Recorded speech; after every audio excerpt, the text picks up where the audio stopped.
I think we all as gamers know that when we're discussing whether or not a video game is good, it would be one hell of a disrespect to the video game to not discuss the soundtrack. And so I'm here to give video games the credit they deserve for having beautiful soundtracks because, quite frankly, I don't see it talked about enough. I'm going to start reviewing soundtracks, and I would like to start with one that I think sets the tone for what I consider to be a great soundtrack. Of course, I am talking about the game Transistor. It is a game developed by Supergiant Games, the same amazing development team that developed Hades and upcoming Hades 2. The entire soundtrack is composed by Darren Korb, who also composed Bastion, Pyre, and Hades, all of Supergiant's other games.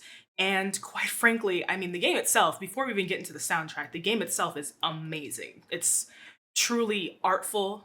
It harkens back to days when people made video games as an art form, as a way to tell a story, as a literary device, as opposed to the money grab that gaming has become. And I respect the hell out of it for it. And it does this in a few ways, from smallest to soundtrack, basically. But first of all, if you don't know about Transistor, let me get you up to speed. Transistor is an action role-playing game. It's very post-apocalyptic, both in its story and in its setting. And as is customary for Supergiant Games' video games, it is one of the isometric gameplay style video games. It has that soul that Supergiant Games is coming to be known for.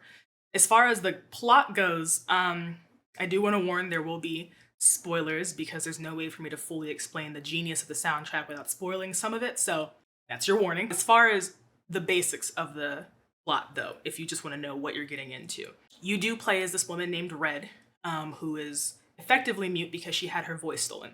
She was a beautiful, very successful, very famous singer in the city of Cloudbank, and her voice was stolen. And in addition to that, so was her man. And when I say her man was stolen, I mean her man was killed at a performance, actually, for her singing. And he was killed because he basically took an attack meant for her, because this group, this shadow organization called the Camerata, wanted to steal her voice for their own evil means, and they threw what was known as the Transistor, which is this giant, really cool-looking sword. They threw it at her as a way to steal her soul and her voice, and he jumped in the way, and it killed him instead. And consequently, because of that and the way that the Transistor works, the boyfriend died physically, but his soul and his mind were transferred into the Transistor. And so Red awakens at the beginning of the game after the events of that attack, and the Transistor is speaking to her, and it's the voice of her significant other. And the two of you journey throughout this great, beautiful, but incredibly deserted and messed up town of Cloudbank, where you live, trying to get to the Camerata that stole your voice and killed your boyfriend. And so the whole thing is a bit of like a revenge story and a get back what's mine story, right? So throughout the game, the Transistor, who is your boyfriend, but we just call him the Transistor, you never find out his name, he speaks to you. And he sort of helps you get the story and helps you as the player understand what the heck's going on here. It's a very melancholic game. And I say melancholic in the sense that, like, you are fighting to get back what was stolen from you, not in like it's just sad and depressing. It's not The Last of Us sad. It's not that. It's raw, and it's not a happy-go-lucky time. And the soundtrack itself absolutely plays into that. Like, as far as the musical composition goes, the soundtrack itself is also lonely, it's empty, it's melancholic. It's just cool and smooth post-rock, but there's always these undertones of loss, of betrayal, of fighting from below, like coming up from the bottom, basically. It's not so sad that you are sad all the time. It's just sad enough that you always know what it is that you're fighting towards and what you're fighting for. Now, with that being said, you also need to discuss the concept of the sort of more electronic bits that come into it. Throughout your journey through Cloudbank to find the Camerata folks that took your voice and your man, you have to fight these enemies that are collectively known as, I don't remember, but it's basically this hive mind of robotic enemies, and they come in all shapes, forms, flavors, all of which are very annoying to fight and very violent towards Red and her Transistor. They kind of bring in the vibes of the electronic music that attaches itself to this post rock soundtrack. And so you've got the mix of the two. You've got the melancholy and the loss that stems from Red and her boyfriend inside the Transistor. And then you have this electronic component of all of this mechanical, threat that you have to face underway the Camerata. And keep in mind, the Camerata are human. And you do not initially know where these creatures are coming from. You don't know where these robots are coming from, but you can only assume it has something to do with the Camerata. So you're fighting through city, different areas, different neighborhoods, all these different, high-tech weaponry type enemies on your way to find the Camerata. And so just throughout it, all of it is just sad. It's very, I am in danger, and this is a lonely place because the people of Cloudbank have long since tried to escape and then perished, basically. I think what makes this a very unique soundtrack in the sense of composition is how it uses the fact that Red does not have her singing voice as a part of the soundtrack itself. And the way I say that, right, is how dynamic the soundtrack plays with the gameplay itself, right? And I mean, we've talked about dynamic soundtracks a million times in the internet, right? It's basically when a soundtrack adapts to what's going on in terms of your gameplay, right? So, for example, with Pikmin, depending on if you're just walking around or if you're attacking something or if your Pikmin are carrying something or otherwise doing work, the soundtrack changes slightly, to match that, right?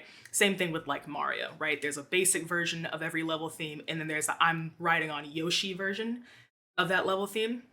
Same concept. And that applies here, except in a very interesting way. And it attaches to this interesting mechanic that Transistor has, where you can stop time and plan your attacks in sequence up to a certain point, and then execute them all in quick succession faster than your enemies can react to them. And during that time, when time is paused and you're plotting out Red's attacks, the music changes. So the actual soundtrack playing over whatever fight you're doing, it transitions from being, clean, clear cut, and mixed very well in contrast with the sound effects of the game to being very muffled and in the background. And then on top of that, you add in the sound of Red humming. And she hums in a way that it reminds you like all she can do is hum. She can't sing anymore. She can hum, but that's all she has to her. But also, because it's Red thinking of what she's about to do, she's humming while she thinks. She's humming while she plans. She's humming while she plots how to kill these things. Like, it's kind of creepy if you're on the side of the robots, but I'm never on the side of the robots. So there's that dynamic. There's that. It's very cool. And you know me, I love a good dynamic soundtrack. As far as emotional impact goes with this soundtrack, it cannot be overstated. I said there'd be spoilers. It's not necessary. I mean, it kind of is a happy ending, but it's not boldly a happy ending. I mean, this game is very lull and tired and melancholic, like Red should be the entire time. And the music does nothing but make that worse. It's much more impactful to you once the music comes in. And that's partly the job of a soundtrack, right? Your job as a composer is to take the story and the atmosphere and the setting of any video game and then augment it with sound. And this does an excellent job of it. Red is sad.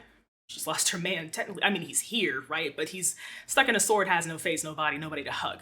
She's sad, she's tired, she's voiceless, and she's alone, effectively alone. So is the music. But it's not so sad and tired and alone that you, the player, can't still enjoy this for the action adventure that it is, because there are upbeat moments. They're just not happy upbeat moments. It's just higher tempo to the sad and the lonely and the melancholic. And each section of the city that you go through is very much augmented in its emotion by the piece of music associated with that section of the city.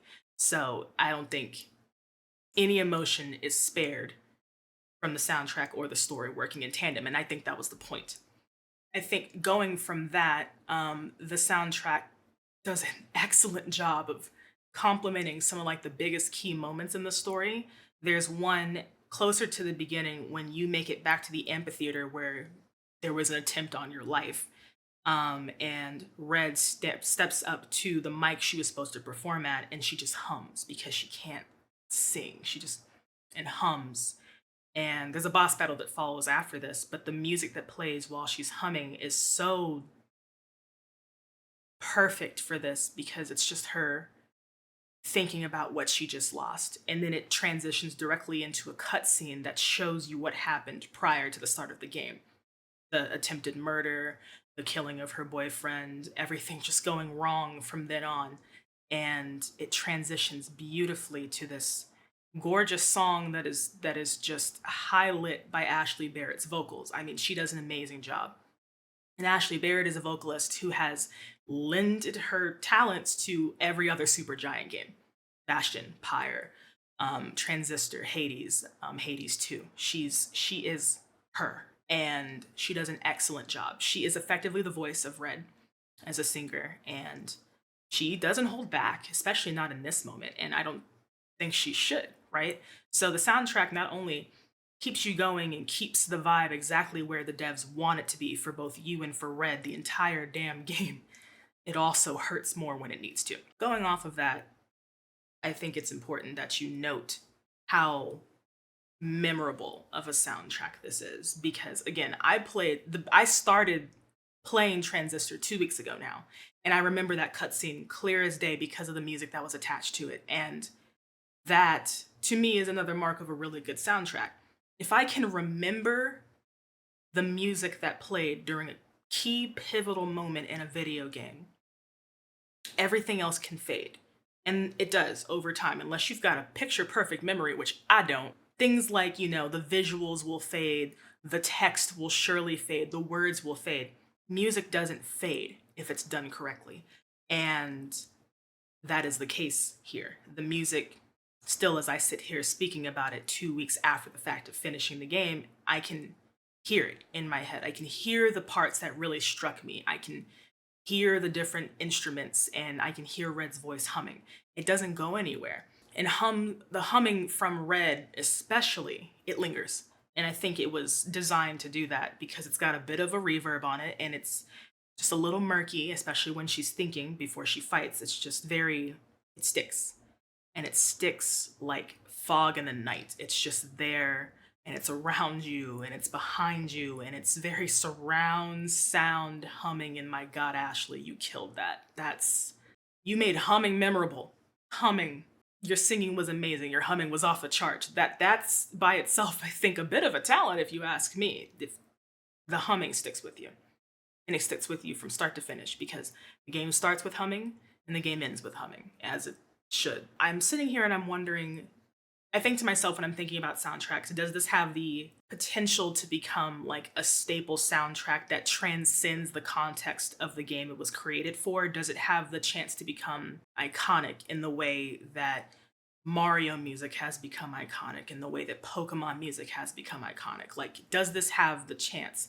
And while I have nothing but high praise for this soundtrack, I don't think it as a whole has the potential to become a staple in video game music history. I mean, it should, and it has its place, but I don't think it's going to be Mario level.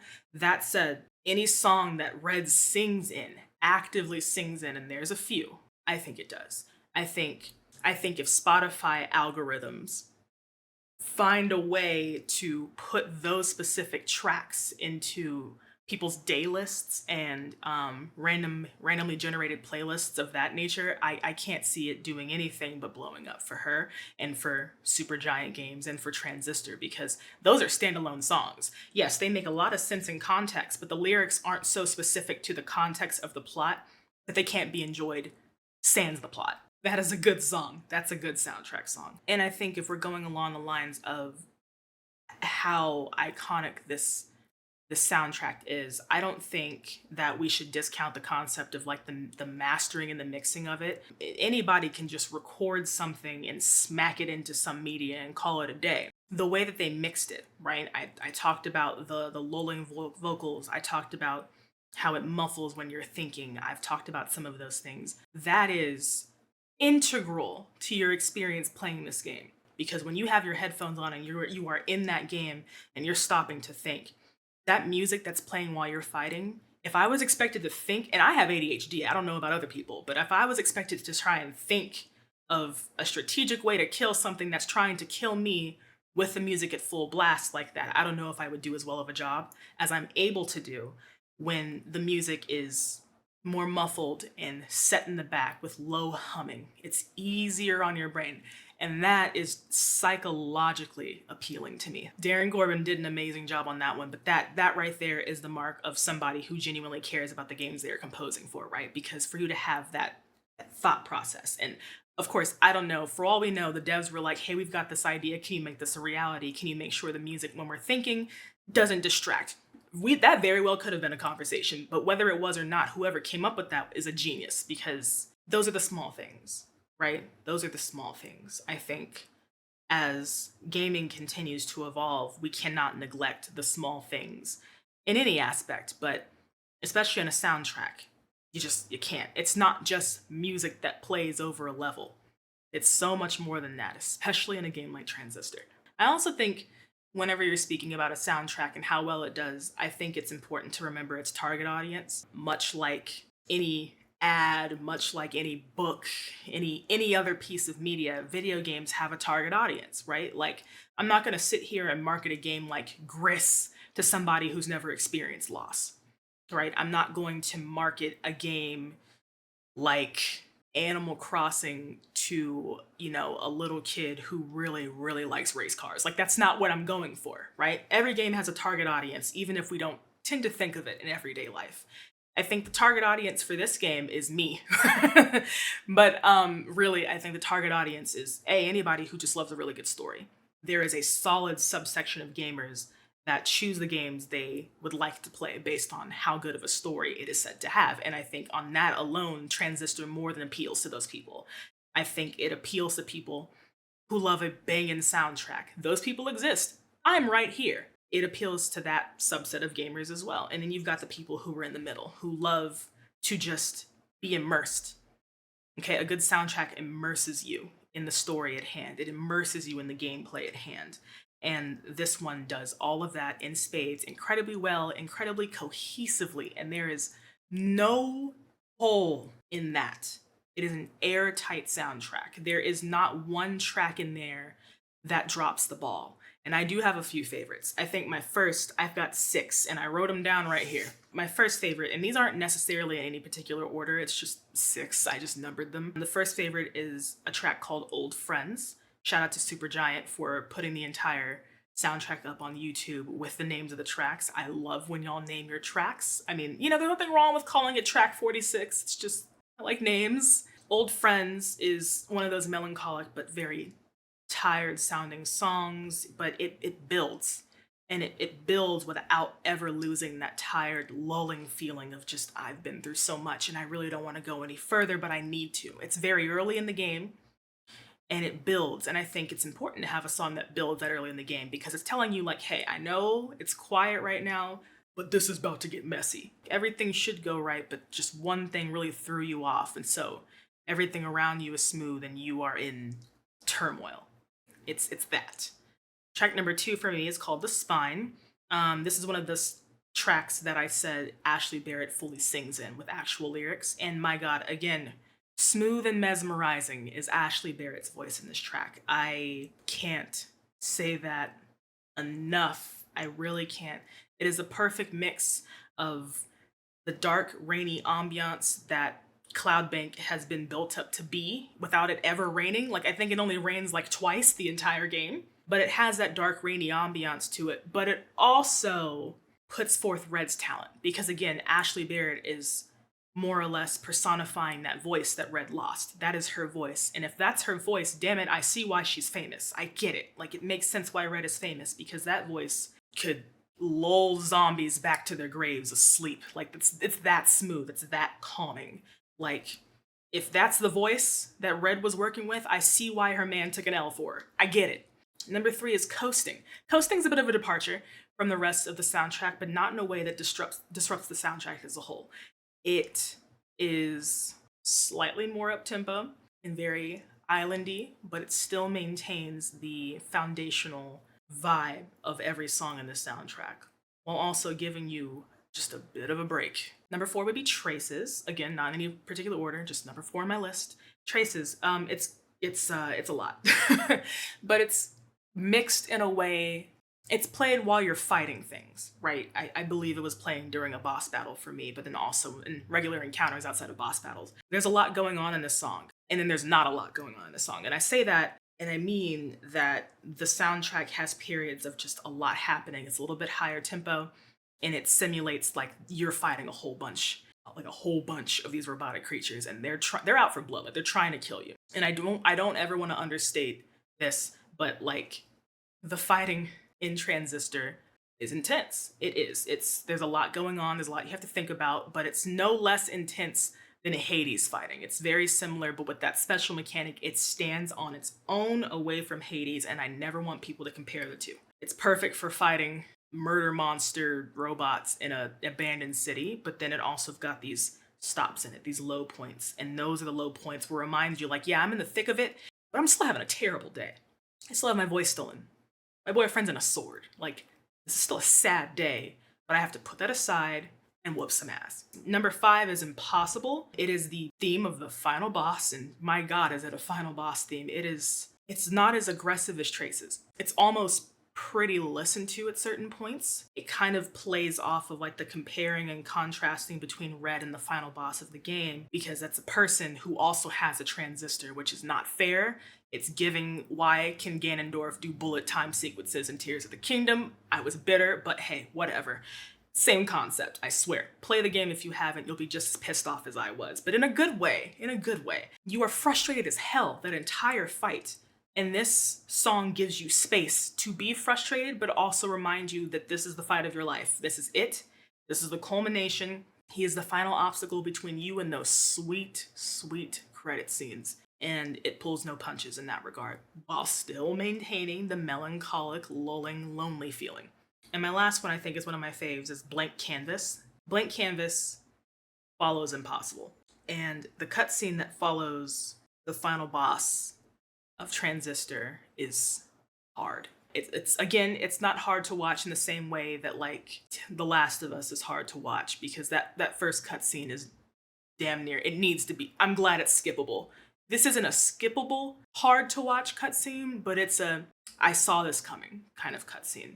Again, spoilers. After Red defeats the last of the Camerata, she's tired. She comes back to where the game started, and the transistor's like, well, we've finished this off. We can go rebuild the world, me and you. Like, I'm still here. I'm just in the sword. We can figure out how to get me back in my body. And Red quietly goes back to his body and sits down next to it and commands the transistor to kill her so she can be with her man in their version of the afterlife called the country. And the entire time, the transistor is begging her not to, because she knows, like, he's waiting for me, and there's nothing left for me here. It is a hard scene, made all the harder by this godforsaken song, because it's not looming like the rest of the soundtrack. It's actually very resolute, but not like in a heroic fashion. There's no horns here. It's resolute in the sense that this was Red's plan from the jump. This was always going to be the end game for her. She just never told the transistor anything. It was, I'm going to enjoy having his voice and his mind with me, but at the end of the day, I'm going home. I shed a couple gangsta tears. It's okay. These are examples of how the music just really makes a hard moment worse or a good moment better. Transistor does that and does it in spades. So overall, I think I would give the soundtrack probably like a solid 9 out of 10. I don't know what a perfect soundtrack would look like. I'm not really sure. I have my favorite soundtracks, and I don't even think they're perfect soundtracks. So I guess it's going to be up to us to figure out what would be a perfect 10 out of 10. But this is pretty damn close. And for a first review for me, this is a great way to start. Nothing made me outright bawl, and nothing made me outright angry. It was a very much like, I respect the choices of Red at the end of the game. And throughout the game, the soundtrack lingers. And you have to give flowers to a soundtrack that is so excellently created that it lingers long after you've beaten the game. If you enjoyed this review, hope you'll consider liking, hitting the subscribe button for more reviews. Drop down if you played Transistor and you've heard the soundtrack, or you've just listened to the soundtrack and haven't even heard it. Let me know what you think. What are your favorite songs? What would you like me to review next? You can always put more suggestions down in the comments. I've got a running list of like 192 soundtracks to review, so I'm gonna be here a while. So I'm always looking for more. And until the next review, my guys.